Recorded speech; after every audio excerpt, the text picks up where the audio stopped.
Hi everyone, welcome to the online launch of Channel Issue 6 and thank you very much for joining us tonight. We're so glad to be able to celebrate this issue online with the community of writers and readers, both within Ireland and abroad, that's grown around Channel since we first started publishing, and to be able to showcase some of the work in Issue 6 for you through tonight's readings. Things have opened up a lot here in Dublin. Events are back to full capacity and people are making connections in person again. And the work in this issue is the kind of writing that makes me excited to step back out into the world. It displays a vibrant living environment that's sometimes threatening and overwhelming, but also full of energy and collaborative potential. Also on the subject of reopening, we'll be holding an in-person launch for this issue at the Irish Writers' Centre in Dublin on Wednesday the 4th of May. And you'll find a registration link for that event in the description box under this video. The Irish Writers' Centre was the home of our last in-person event, the launch of issue 1 all the way back in 2019. And it's home to a wonderful writing community that we can't wait to join with our own event this year. In the spirit of opening back out to new collaborations, we're also delighted to have expanded our team this year to include our 2022 publishing intern, Dorje de Berg, an artist working in photography, language and film, whose help and insights have been essential in shaping issue 6. I'll hand you over in a moment to Dorje and then to Lizzie, who'll talk you through what you can expect to see as part of tonight's launch.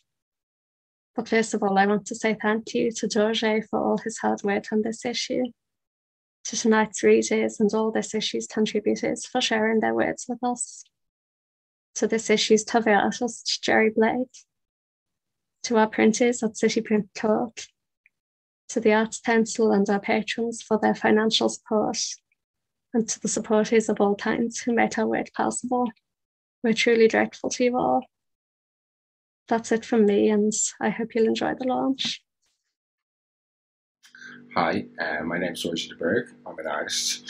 I'm currently based between Berlin and Dublin, and this is my first issue working with Lizzie and Cassia on Channel magazine. And I'd like to first of all thank them for their endless generosity and patience as I learned and continue to learn the ropes. And to be privy to the extraordinary degree of love and care that is the engine behind this magazine's existence. The thoroughness, conscientiousness and attention to detail has been a real privilege and a wonderful learning experience. I'd also like to thank the authors for their trust and for allowing me to share in that care, and most of all for their beautiful work. And finally, to thank our readers for supporting the magazine and making everything possible. I really hope you enjoy the launch and issue 6, which is something I'm very proud to have been able to play even a small part in the production of. Thank you. Hi everyone, thanks so much for joining us tonight. I'm absolutely thrilled to be launching issue 6 of Channel, and I'd also like to echo Cassia in expressing my delight at expanding our team this year.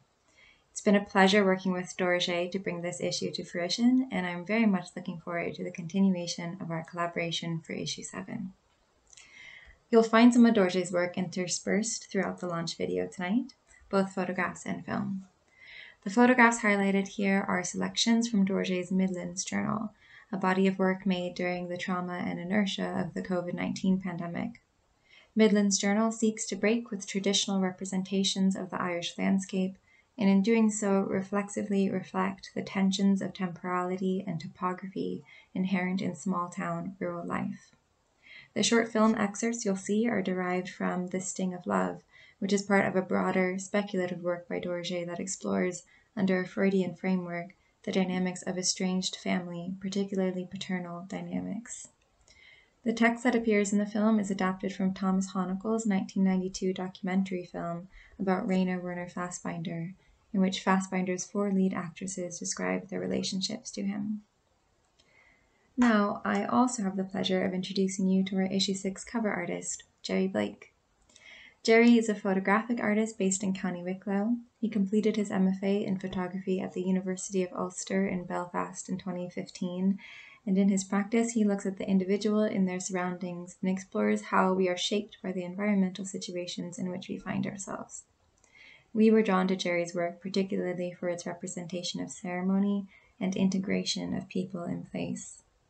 His photographs have been exhibited at home and internationally, and his current solo exhibition, Home Place, is at the Municipal Gallery at the DLR Lexicon in Dún Laoghaire. The exhibition runs until the 3rd of June, and we would really encourage everyone who's able to get out to Dún Laoghaire and see it in the next couple of weeks. The cover image for issue 6 is a photograph entitled White Rock, 9 a.m., October, number 1, and is part of Into the Sea, a project examining the ritual aspect of the regular sea swimming that is practiced at the many bathing places along the coastline of Dublin. In just a moment, I'll hand it over to Jerry to tell you more about Into the Sea and his other work, but just before that, a note on logistics. If you're looking forward to any reader in particular tonight, you will find timestamps in the description box below, along with reader information. And you'll also find links to order issue 6 online, to purchase issue 6 from one of our Irish stockists, to learn how to submit to channel, and to learn more about Dorje and Jerry by visiting their websites. Okay, that's it for now. Thank you all again so much for being here, and I hope you enjoy the event. My name is Jerry Blake, and I'd just like to share some of my work with you. I'm a photographic artist. I'm based in County Wicklow, and thanks to Channel Magazine for using one of my images on the cover of issue 6. And the image comes from a project of mine called Into the Sea, and I'll just show you some images from that series.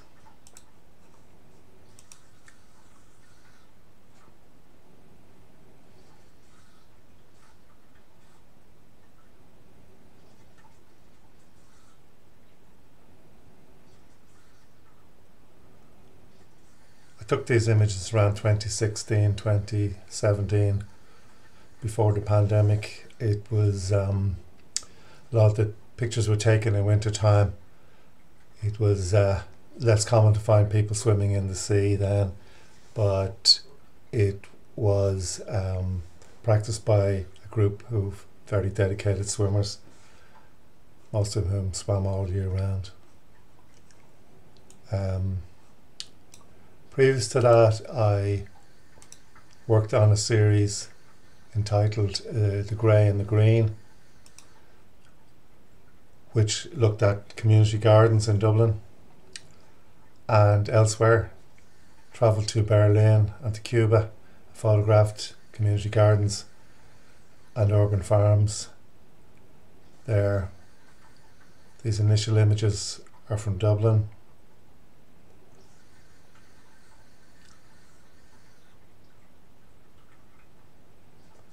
This is Berlin.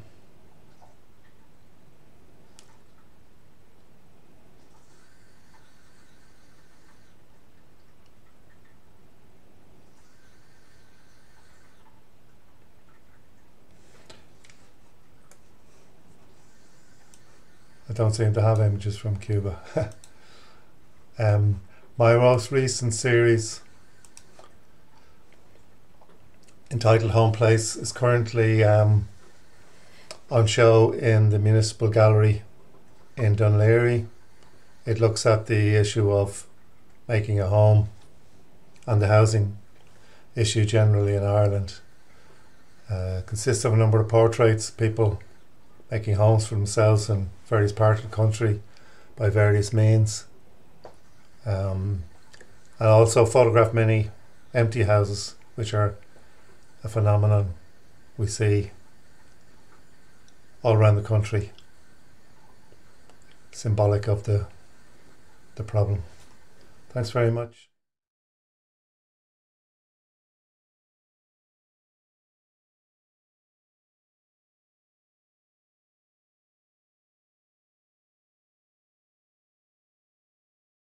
Hello, my name is Lauren Camp. I am coming to you from the high desert of Santa Fe, New Mexico. And I feel really lucky to get to be with the contributors and readers of Channel, and to get to have these two poems that I'm about to read you in issue 6. The first one is called Yarrow. The moon this morning leaned against that curious line that captures light. I fuffled my camera toward its brightness, but the photo wanted no audience. It was a very good day to be closed in and go forward. North I went 7 hours, tucked in toward the hills, gathered conversation from ancient lands. The road was wide and mostly straight until I reached the divisions of a city. Background loom of they, she, them, you. Between slate and stone, I see the maples have turned bronze, and still the birds come chiming. It is 5 in the afternoon, a ravenous red wave of sun. Here I am to understand these choreographies, each shift, turn, thistle, fuzz, abundance breathed into me. Only one frost so far. There is a lot of work to reverse. Maybe nothing to be found but the leftover gleam and lull of these 1,000 leaves. How long we sometimes have to drive to see. Thank you so much to the editors of Channel. It is really nice to be in conversation with people a long distance away. This next poem is very intimate, while also being a poem for whoever. It's called Letter. Alone, I spent the day in the spectra of fire, eon, and prayer. The sky, never given to regret, tugs on me now, pulls me up. It was cold, and I descended from the high point to a ridge and saw a cliff, and less. What is more, I saw departures, shale, coal, sandstone, canyon. The drought had bent a mountain of trees to warped stands. I thought of you and what you manage. The ground was molded to story, nothing written down. On the drive home, I saw a place I've never loved in the distance, and it looked exquisite. I wanted to round that turn again.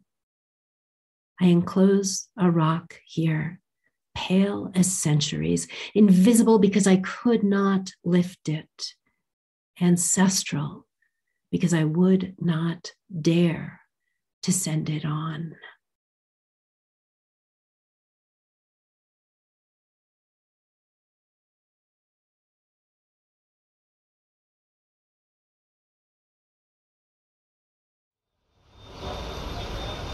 Hi everybody, delighted to be given this opportunity to share a story with you.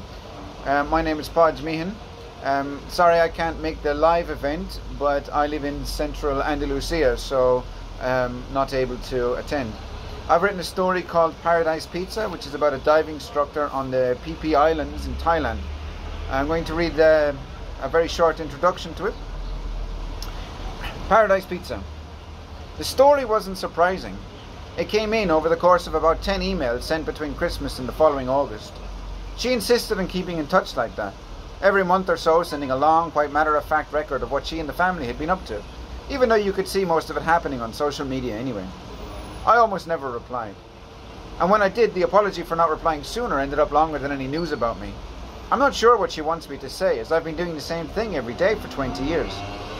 I wake up, I get off the floor of the hut, and I sit outside and listen to the monkeys bitching about each other while I drink from a dirty coffee mug that says best brother in the world. When the sun breaks the horizon, I rinse the mug in the sink, hang it on my hook, put on my shorts, and walk down the dirt track to sea level, careful not to walk in any early morning lizards. And then I start lugging equipment from the shed to the boat. It was first noticeable by his absence. In the email about Christmas, he just didn't appear, which was odd considering he's the father of her 3 kids. The kids are all great. Here's a photo of them playing the new Nintendo, squat on the floor in pajama heads cocked to the screen. I had seen the photo online already the day she took it, but suppose she wanted me to hang it somewhere. I secretly printed it at the diving school and stuck it to the wall with a thumbtack I stole from Eddie's desk. But the photo curled at the edges and the colours had sun-faded by Easter. I hope she doesn't ask me where it is. In the following emails he appeared again, but always as an afterthought. She wrote about Aunt Hyacinth's funeral and all the family she had seen for the first time in ages, and described where the plot was that they had lured her into, and how sorry they were that the Wi-Fi wasn't working that week on the island, so I couldn't do a video call to say hello. And then at the end, Will drove us home. That was it. Relegated to chauffeur. Then there was one email around June, where in the middle she said the kids miss Will, but didn't explain if he was dead, alive, missing, holidaying, or had run off with the milkman. I scrolled through her social media one night on the Paradise Pizza Wi-Fi and found no mention or photos of him since Christmas, when they had one photo together at the lighting of the town Christmas tree, wrapped up warm and too close to the camera to actually see the tree. Well, that's the introduction. The story continues when the sister comes to visit him, and I hope you enjoy it, and thank you very much for giving me the opportunity, and I hope you have a great night. Thank you.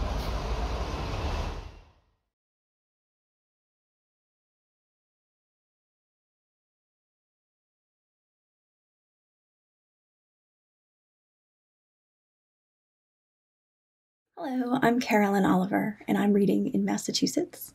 Delighted to be part of this issue of Channel. This poem is called Archangel Days. Archangel Days. Chapter House of the Benedictine Priory of St. John at Le Bain.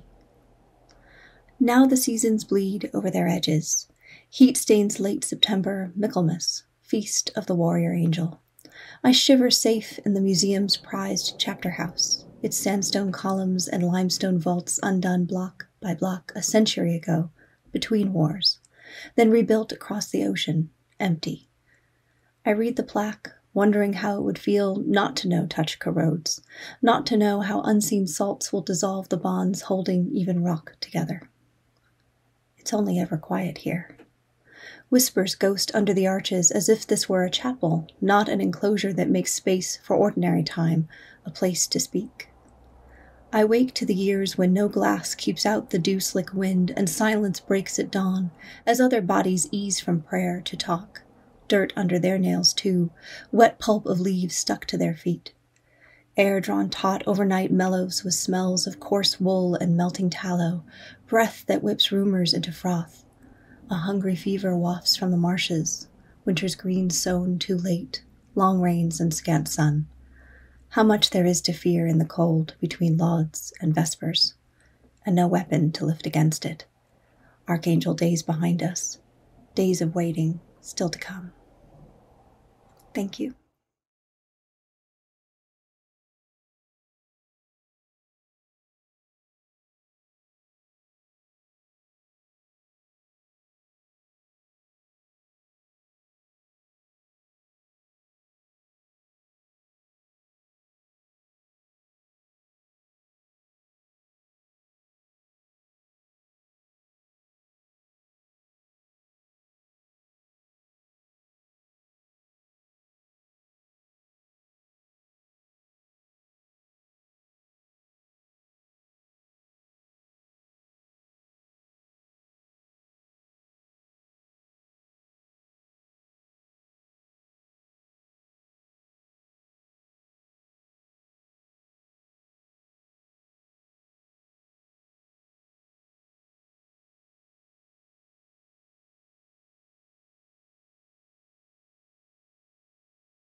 Hello, my name is Rory O'Sullivan, and I'm going to be reading a poem called Sherkin Island, which is obviously in the magazine. So, Sherkin Island.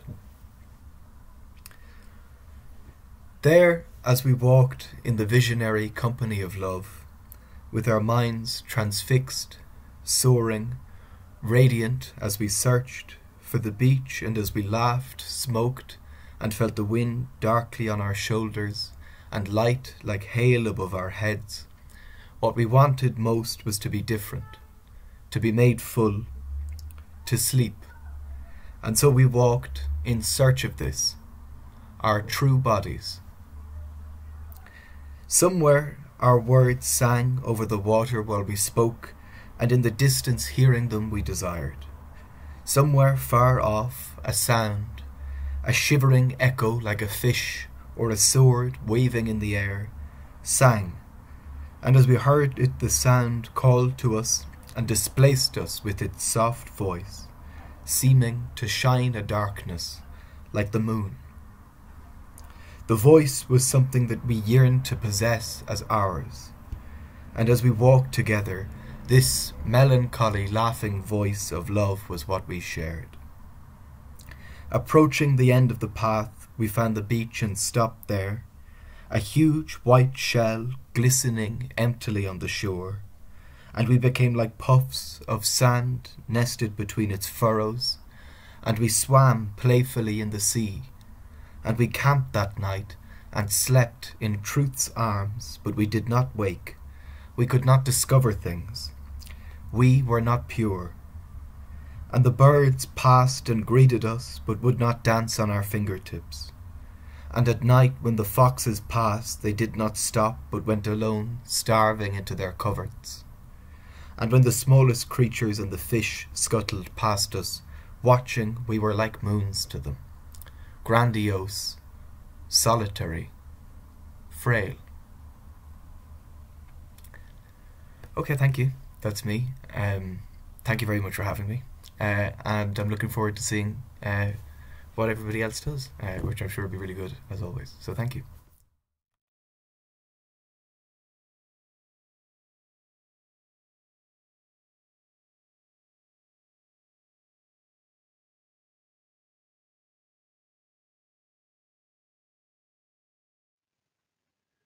Hi there, these words are taken from my essay, The Naming of Streams.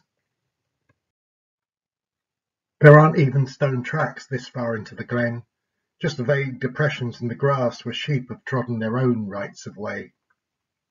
I hurry as best I can over the damp, tussocky ground, even if holding to a straight line proves all but impossible. Too many boulders, too many pools of peat, dark water. When, eventually, I arrive at the bridge, I'm impressed. It's certainly hardy enough, wide, brown, wooden, with sides high enough for me to lean against without toppling into the burn. But it isn't the sturdiness of its construction that grabs my attention. This may be the first bridge I've ever encountered, not with a gate at either end, but with one spanning its centre. It's just a simple field gate, the kind of thing you see all over the countryside, usually to manage the movement of cattle between pastures and farm. But up here, it feels wonderfully incongruous. This upland country is open rather than fenced. So why the need for a gate? And if there is a need, why build one in the middle of the bridge? I unlatch the gate and let it swing closed behind me. Yet I don't head straight for the other bank. This is a place to linger. The burn is wide but shallow here, littered with stones. Any self-respecting cow or bull, even a sheep, could step across if they felt the need. Downstream the burn races into the gorge. Upstream it flows from the high peaks with rather more grace, taking its time as it arcs across the moor in sinuous curves. And it doesn't look quite so dark either, more of a translucent, rainy grey. I still refuse to learn its name. My phone, along with its collection of maps, apps and search engines, stays in my pocket. From a certain point of view, such stubbornness is not only contrary to common sense, it gets in the way of understanding the landscape. After all, names are powerful things. They do more than divvy up the landscape into something where all the rivers, hills and woods make a kind of sense. Names also evoke history, or at least a particular view of history. And even in a place as apparently wild as this, history matters. The bridge and gate may be the only visible signs of human presence, but, as with so many of Scotland's Highland glens, absence tells its own tale.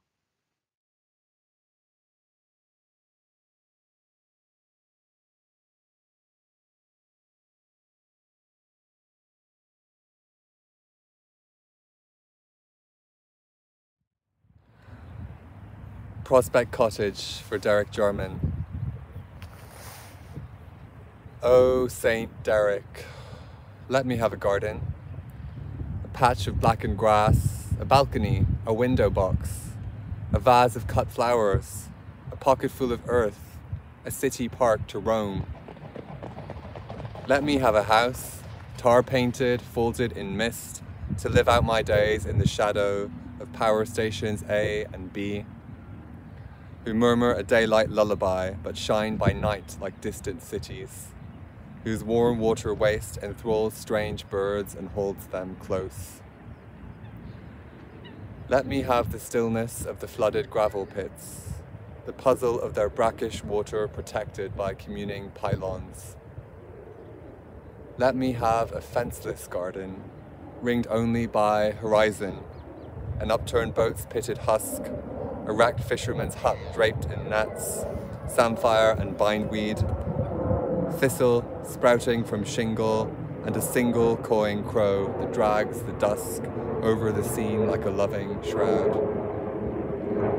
Let my garden be haunted by Eden, the plasma trails of ghosts crossing and recrossing like the silvery circuitry gifted by snails nightly.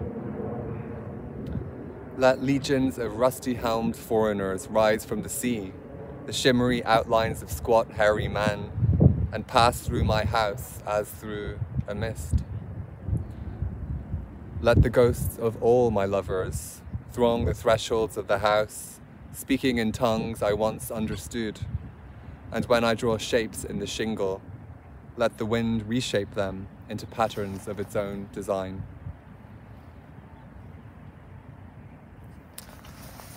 Huerta de San Vicente, for Federico Garcia Lorca.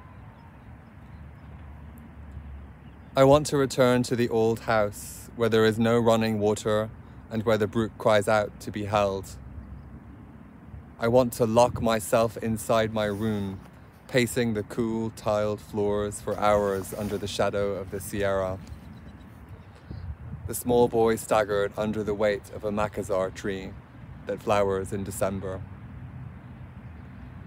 Let the silvery lilt of the country folk and the fluttering ribbons of the crickets slip into my verse once again, and not the voices of the soldiers who tore the night open and pulled its insides out.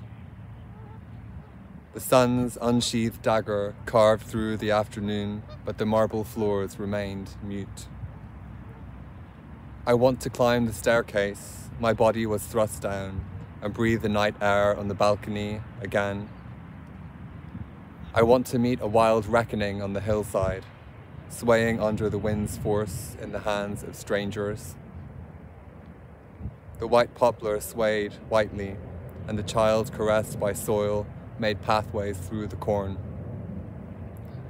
In my unknown bed of earth and bones, I want to smell the pomegranates we planted by the doorway.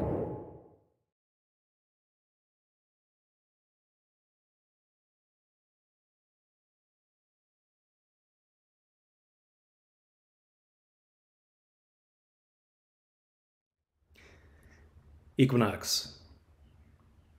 I might trip over the roughened roots of a night like this, the way it secretly burbles out of the throats of frogs, glides along the trees' winter-held exhalations, lungs by the thousands, pulsing on petioles, the tulips shuddered and shuddering against it, the way it milks the cries from children as they swing through it.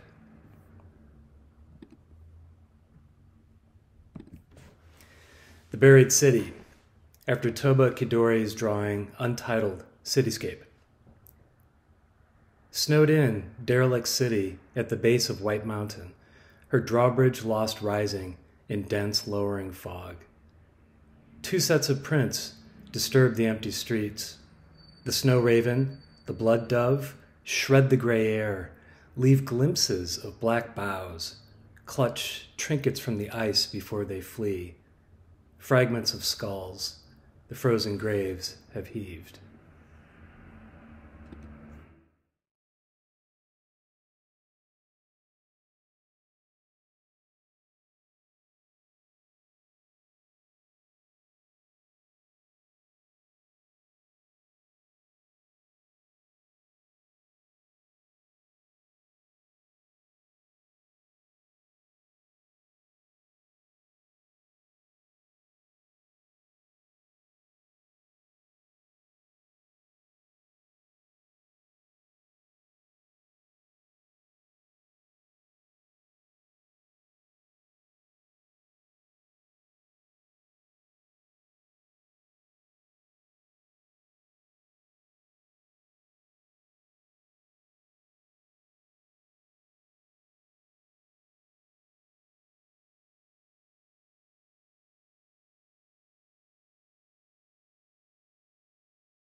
Hi, my name's Rosa Mäkelä and I'm so pleased to have my short story Molluscs in this edition of Channel, and I'd like to say a big thank you to everyone at Channel for choosing it and all the work they put into it, and I'm so excited to be in there with a whole load of other great writers, and I'm so looking forward to reading all of those pieces as well.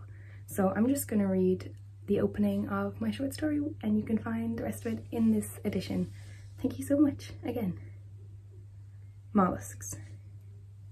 One evening, with my head sinking into a furrow of the blue couch he'd ordered from a catalogue last year, he made an announcement.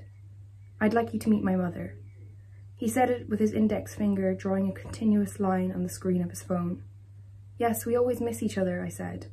"I'd love to meet her." I lifted my gaze from my own screen to look at him, but his eyes remained on his phone. It was strange that I'd never met her after this much time together, but it had been wholly unintentional. Whenever she and I happened to be in the same place, we both had matters pulling us in separate directions. "You're both such busy ladies," he would say, with a glimmer of giddiness in his voice that might have been pride. He talked about her often, but the things he said never formed parts of the same picture in my mind. Instead, I had the different attributes all mapped out as different people. His mother the smoker, his mother the celiac, his mother the quilt snob, his mother the best apple cake maker in the world. He could have had 7 mothers for all I knew. I'd never met any of them. He booked us a flight right there on the couch that evening. Beside him, I listened to his thumb tap out our details into an app on his phone. This moment of spontaneity was unusual for us and made me feel a fizzy kind of excitement. That night, in bed together, it was I who snuggled against him, pressing my tongue to his neck until he couldn't ignore me. "You're going to love her to bits," he said, when we eventually started fading to sleep. Thank you so much.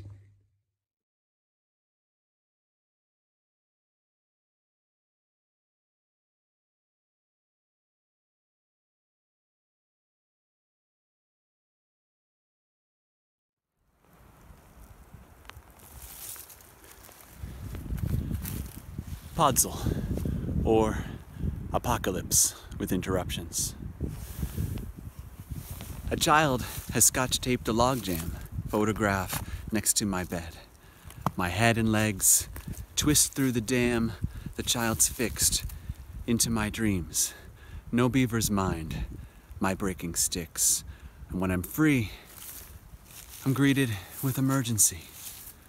The woods have shed their trees. Except for me, no mammal idles through the poor excuse for soil. I chew the twigs until I'm rescued by morning news catastrophes, soothing me with planned commercial breaks, the way a nightmare never can. Especially since finding out Paul Bunyan shot the ox to countervail the clog. I've taught the child not to step across my springs. And upriver, a new folktale predicts the end of everything.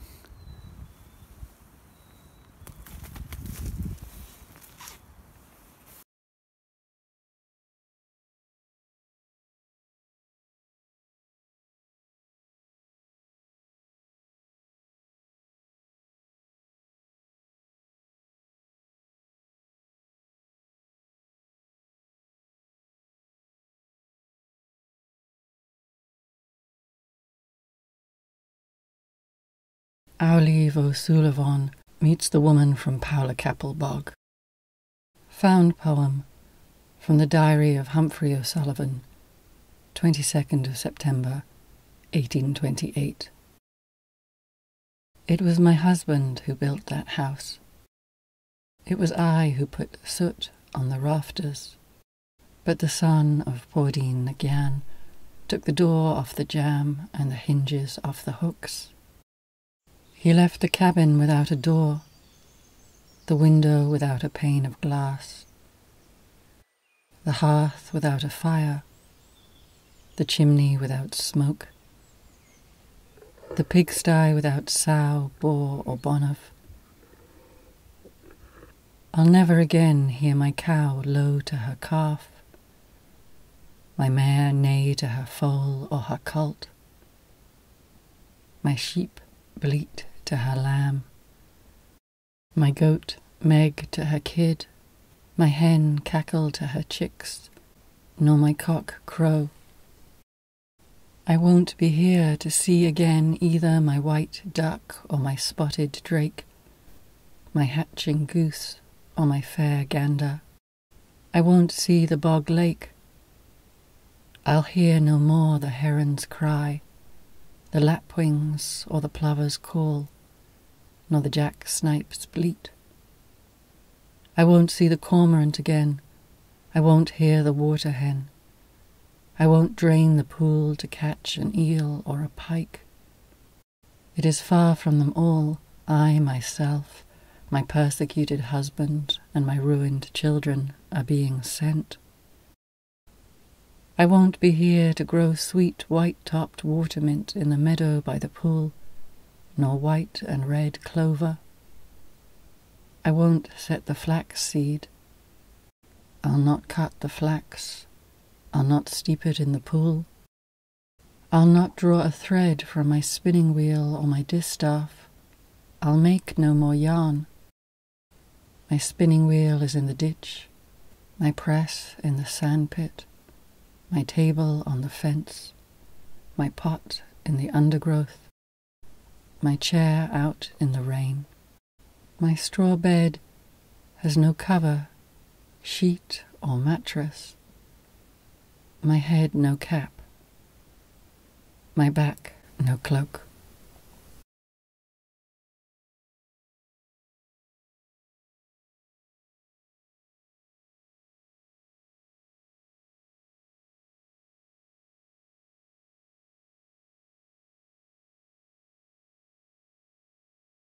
I'm Niamh Cabe, and I'm going to read you a short excerpt from my story, Ever.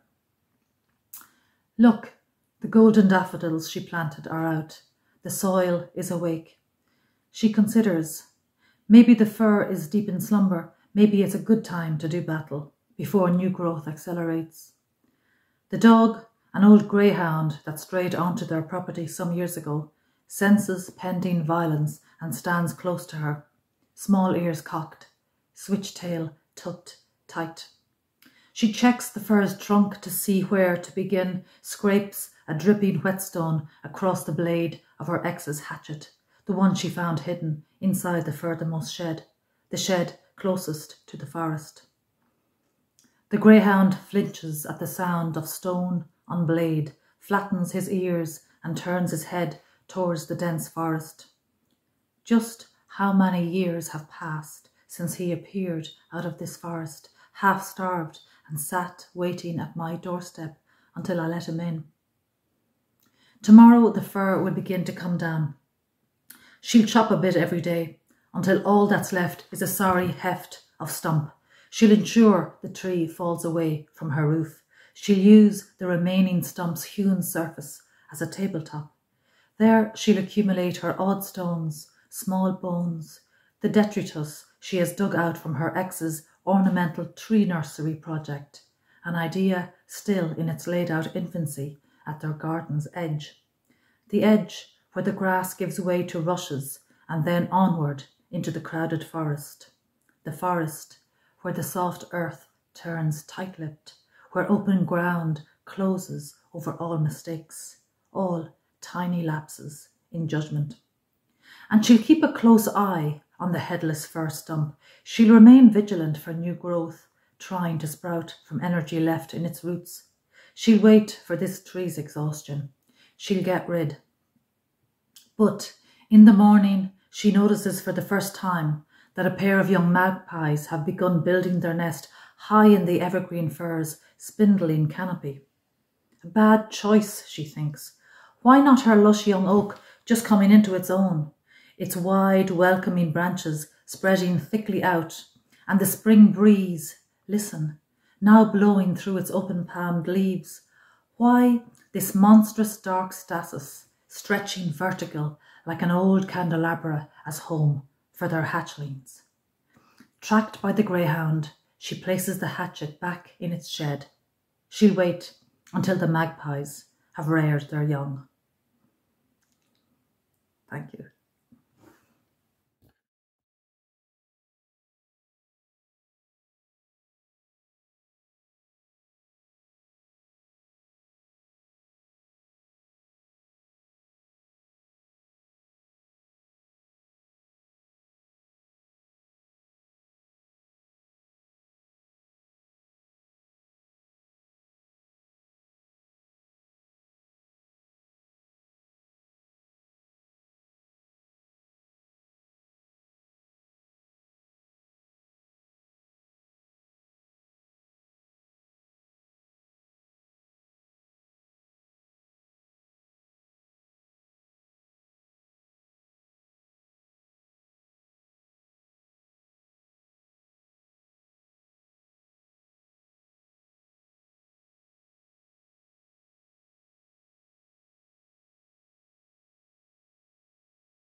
This first poem is called Billy the Kid versus Dracula in 1966. The gunslinger and the ghoul fighting over the bride they both want. Oh, please, don't call me that. I have a name. And don't call me Betty. It's Elizabeth. Thank you. And that happily ever after you assume is just another delusion. Truth is, I left that wet blanket on the floor of the floorless prairie shack he took me to. Some hero. He watched me too closely every full moon, kept that silver scalpel under his pillow. Now I roam with my kind.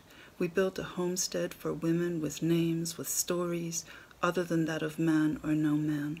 Clean wood floors, doors that lock, and by the hearth, a tall mirror to see our reflections. The second poem is called Provision. At the park, I sit still long enough for the jackdaws to discount me. I am no danger, I am in no danger, I tell myself, and each night I walk home like a child who cannot believe her luck. The yo-yo always returns to her hand. The jackdaws cannot believe their luck. Stale bread in the trash.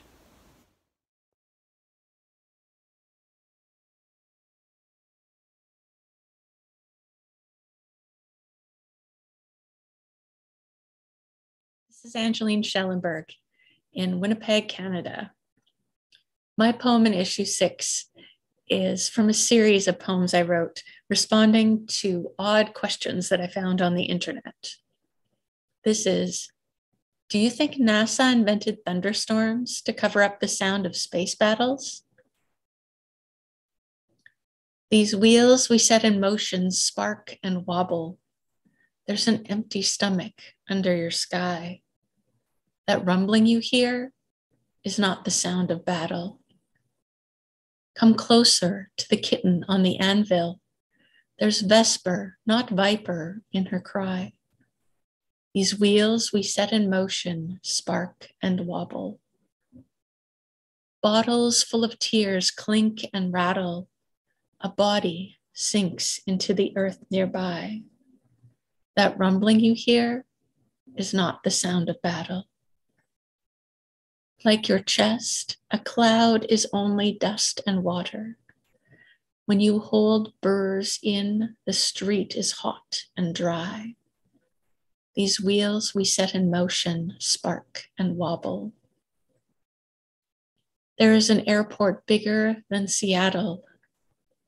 You don't know where he's going to or why. That rumbling you hear is not the sound of battle. A longing erupts as stinging nettle. God rolls his suitcase across the sky. These wheels we set in motion spark and wobble. That rumbling you hear is not the sound of battle.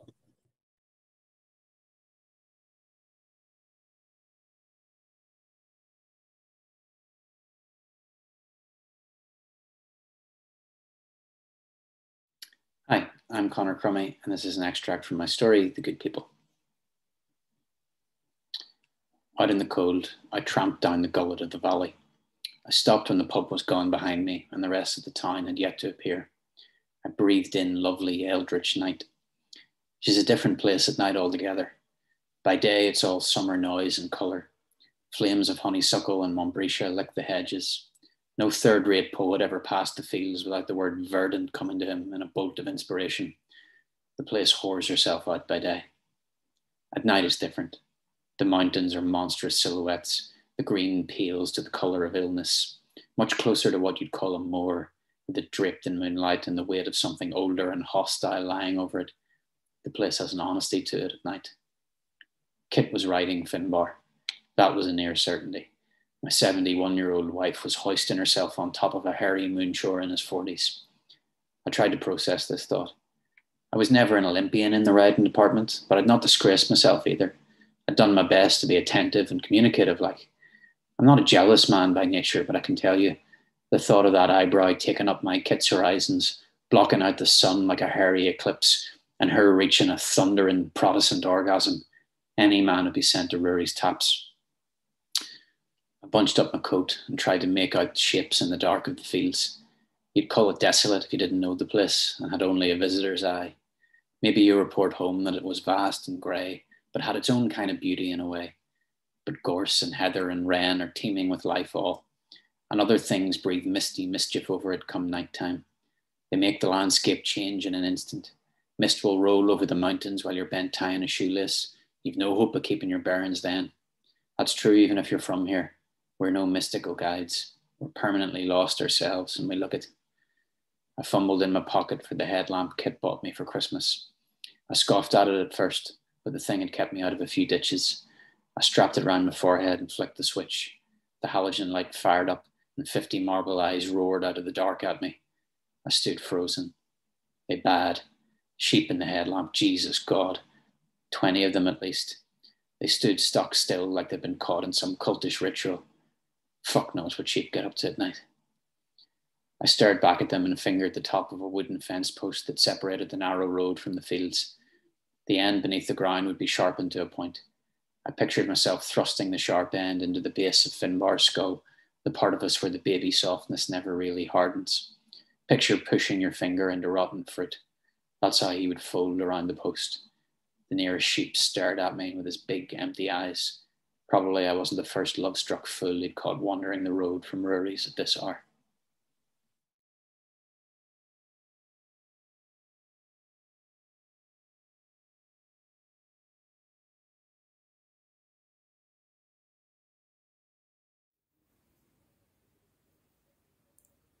Sister as spirit animal. People eat more when they are sad. We were all hungry when Sister died. We ate raw fox, ate horse until foals birthed inside us. We fried blackbirds, chewed their cooked hearts, watched their jelly drop onto the linoleum floor, a glittery, dark mess that smelt of Sister. Feathers stuck to our hips like clingy little sisters. Our hands were blackbird bread. Eat what you can, Sister once said, after making her Sunday roast with Yorkshires and duck fat spuds. We saw Sister's eyes in the owl eyes in the elm tree and ate owl for our dinner. Ate the leftovers for a midnight feast. Eat what you can, said Sister, from the dark, warm corners of the house. And Sister was live, a wonder of alchemy, our heads harvesting memory.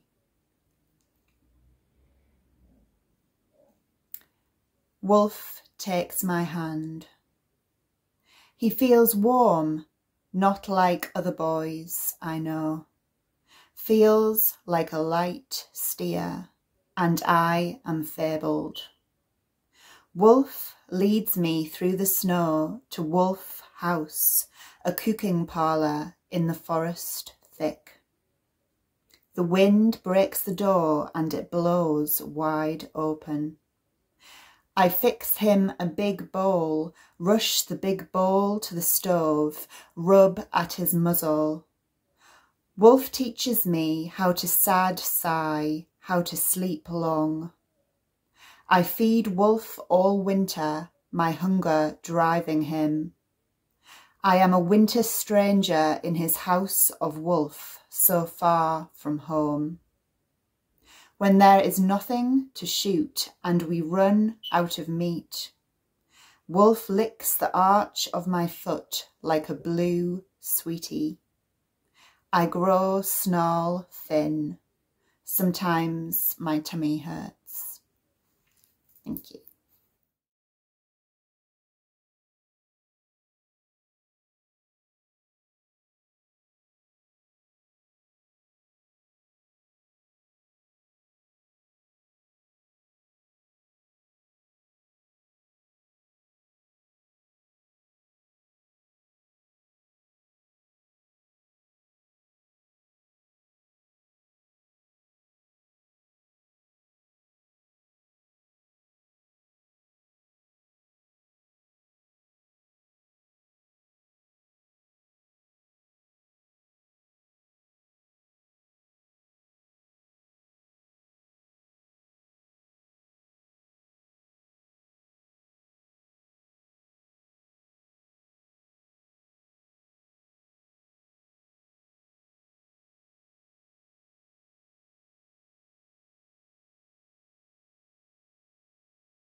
Hi, I'm Rebecca Ferrier, and I will be reading from Lady Garden, a prose piece that's in issue 6 of Channel.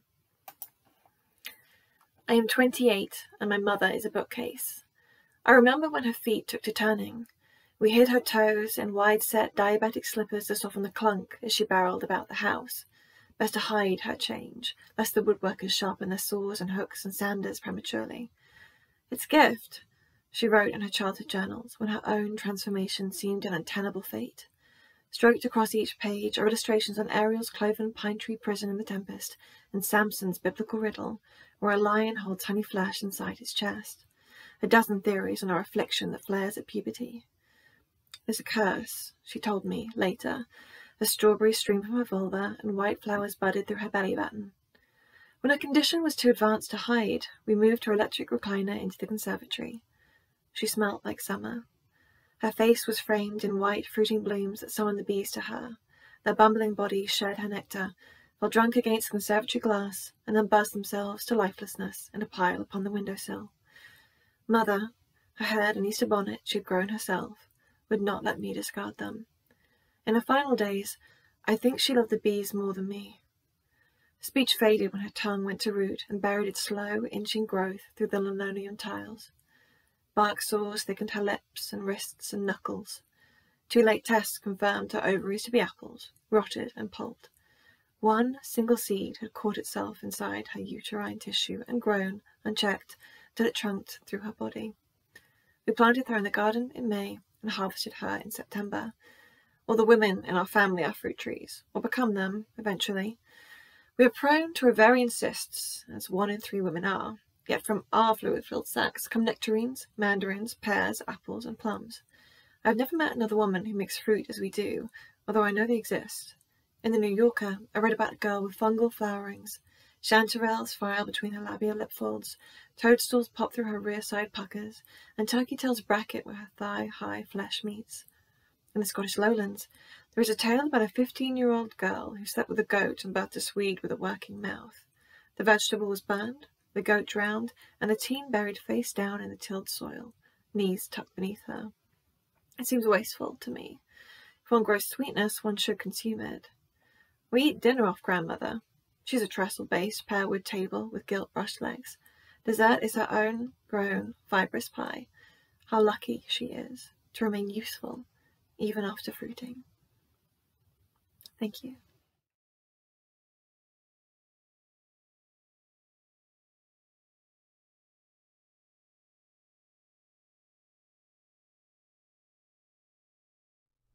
Hi, my name's Peter Kenny. I'd like to wish everyone at Channel Magazine good luck with the launch of issue 6. My poem in the collection is Snow on the Hill Fort. My skin does not work. The snow sails through me. The cloud is bruised flesh. My body is air.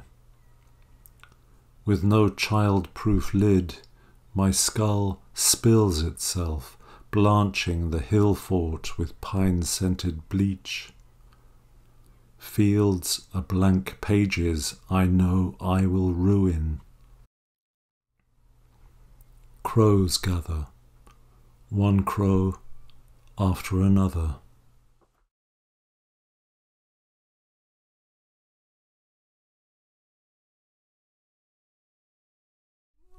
This is a poem called Sahel Sunset, near Omhaja, Chad. At the irrigation reservoir, the sun-repressed colour is resurgent. The fundraising filmmaker sighs, bittersweet with light love. The chief squats, unwinds his white headcloth to soak it. I hear the distinct clop of his hand in the water near the neon splinters of dragonfly squadrons. We filmed the chief by the reservoir paid for by certain evangelists, somewhere 3,000 miles north-northwest in exactly the same world as this. As the digital camera gobbles light, I turn my back on colour, well rid, to face the flamboyant pain that dwarfs this puddle in the spreading desert, this paltry construct of concrete and prayer. When the dark drops, our Toyota is bouncing on the donkey track through shriveled fields, past the hushed starvation of the huts. Where can hope come from, if not the sun?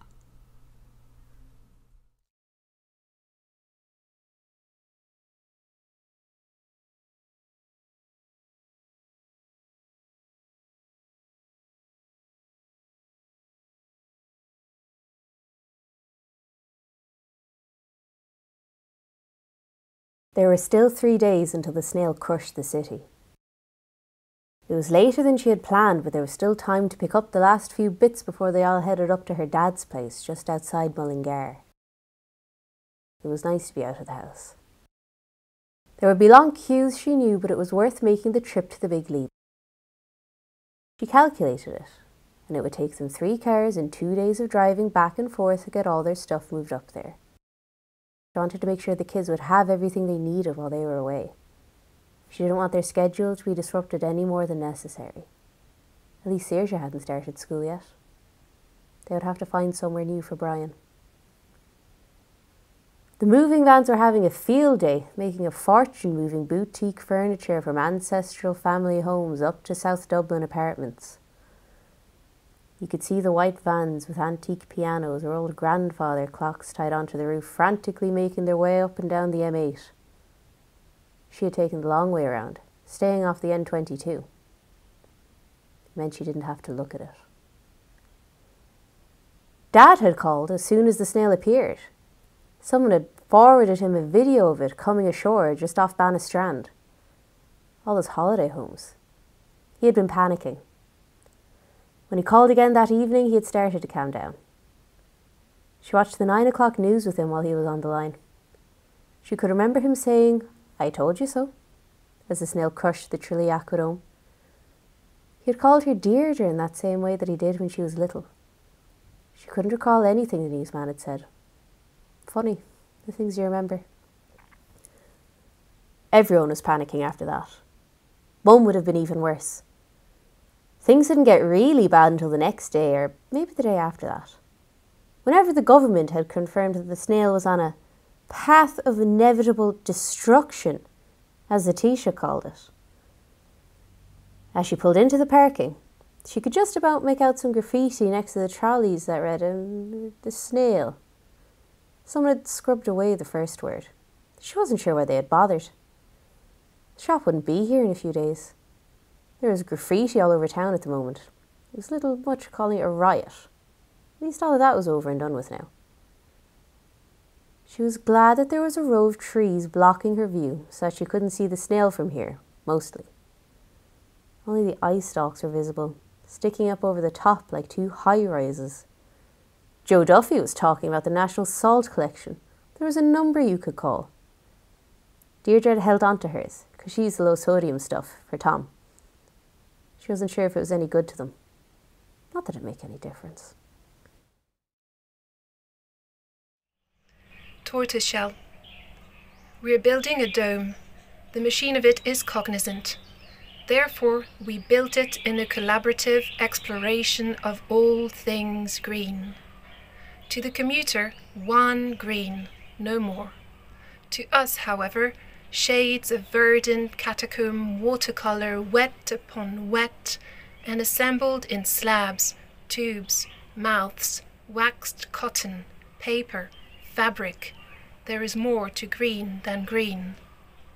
Therefore, the dome builder and I digress for hours around the grasses manifold and celebrate all that can be crunched, gulped, gulleted whole and loved into the extraction of minuscule pieces of old seashell puzzles contained within the deep of all things leaved.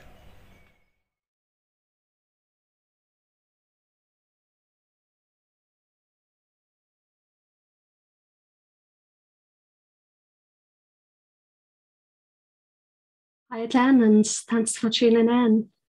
It's been a genuine pleasure for us to hear this issue's contributors read their work, so I hope you've enjoyed it as much as we have. If you'd like to buy a copy of issue 6, you'll find a link to our online shop in the description box, and we ship both within Ireland and internationally. You can also subscribe to the channel to receive each new issue on its release, or become a patron if you'd like to further support our work. If you're based here in Ireland, you can also buy issue 6 from one of our statists, a network of independent bookshops and small businesses based around the country, who, as well as carrying channel, have a lot of other wonderful things to offer. So we hope you'll give them a look. A huge thanks again from me to everyone involved in this issue for making it one we can be so proud of. And I'll hand you over again now to Lizzie to say a final few words. Hi again, everyone. Thank you all for sharing the evening with us. Channel is intended as a place to bring people together, and while we're delighted to be returning to in-person launches this year, we're also grateful to launch online in this way, and we will continue to do so, in order to keep growing the wonderful community of writers and readers, artists, listeners, and lovers of the natural world that these launches have given us the opportunity to nurture. Now, we'd like to take a moment to express our special thanks to the Irish Arts Council for financially supporting our work, and to our patrons whose gracious assistance makes the expansion and sustainment of our work possible. Hoja and Tazari, Sarah Nishikawa, Aishla Spindler, and Denise Wilson, as well as those who wish to remain anonymous, we thank you from the bottoms of our hearts. Finally, if you'd like to submit your work to Channel, submissions will be open from the 1st of May to the 15th of June, and you can visit the link in the description box below to find our submission guidelines. If you're interested in seeing more of our work, you are very welcome to sign up to our newsletter, where you'll be kept up to date on all Channel developments. You are also warmly invited to attend the in-person launch of issue 6, taking place next week on the 4th of May from 6:30 to 8:30 p.m. in the Irish Writers' Centre in Dublin. You'll also find a link for the Eventbrite in the description box below. This June, we'll also be launching Living Well, El Buen Viver, O Ben Viver, a trilingual cross-continental pamphlet of nature writing published in collaboration with the Latin American Solidarity Centre here in Dublin. So be on the lookout for news about that project across our website and social medias in the coming months. Okay, thank you all again so much for being here. Be well, express yourselves, and be good to yourselves and to each other and to the natural world. Bye.